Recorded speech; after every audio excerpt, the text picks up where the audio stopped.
So, changed it, put the balancer back on, and watch the gauge build.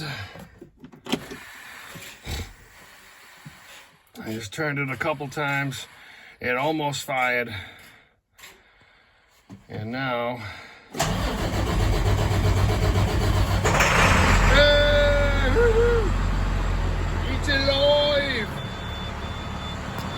It hasn't run in 2 months. It's had it sitting around.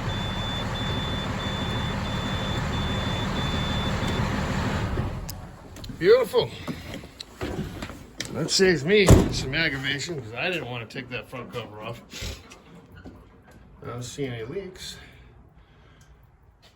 I guess I did okay. All right, I'll see you.